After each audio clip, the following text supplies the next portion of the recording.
Hi guys, welcome to today's episode. I'm joined by wonderful Mr. Chris Wild West from the School of Embodiment in Stroud. So if you haven't been, I recommend checking it out. And also he has a YouTube channel of his own, which I'll link below. So I thoroughly recommend you check it out. So you're a embodiment expert essentially.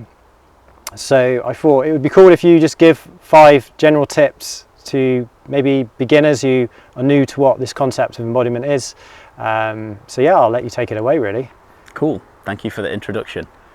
So, as you may have noticed, if you're coming to a video like this, our mind, the thoughts that move through our head, can cause us a lot of suffering.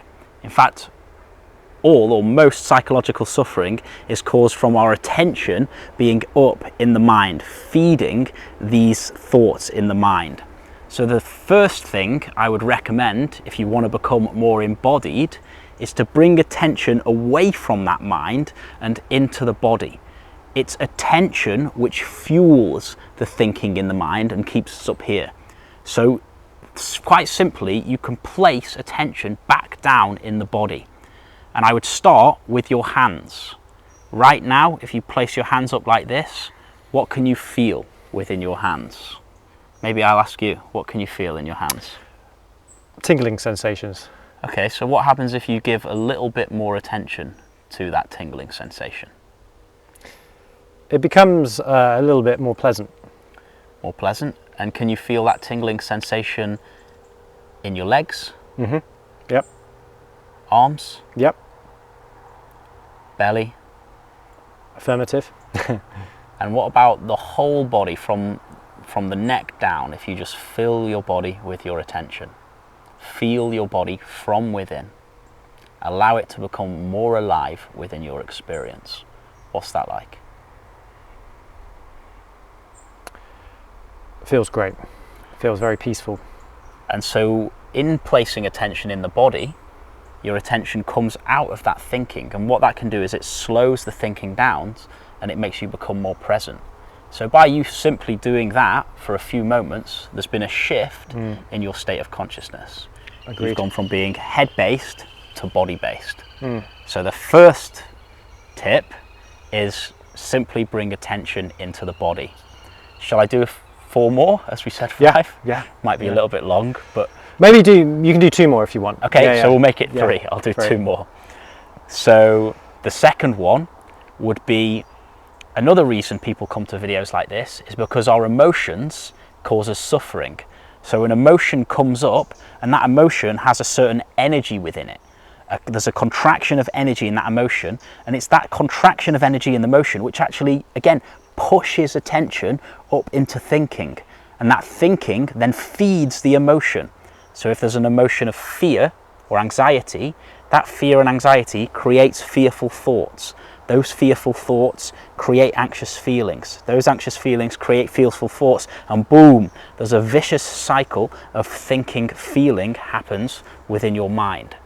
So in the same way that you placed attention in your hands, in your feet, in your legs, in your arms, these easy places to feel, you also need to place attention right into that emotion. And if you place attention right in the center of that emotion, you bring it down, you feel it, you cut the vicious cycle of thinking, feeling, and you become present. The feeling may still be there, but the thinking won't be moving anymore. You're just present, right in the present moment, because the body and its feelings can only ever be felt in the present moment. They're not in the future, they're not in the past. And so in doing this, you drive yourself back into the now, and you discover, as Eckhart Tolle called it, the power of now, and life becomes wonderful. Hell yeah. Was that it? Well, I've got a third one that I could do, because we were going to do 5. Yeah. Okay, so the third thing that's very, very important, because a lot of people who get into embodiment work get really caught up in trying to fix themselves. You get into it naturally because you feel broken, you feel traumatized, you feel beaten up by life, and so you take yourself on as a self-improvement project.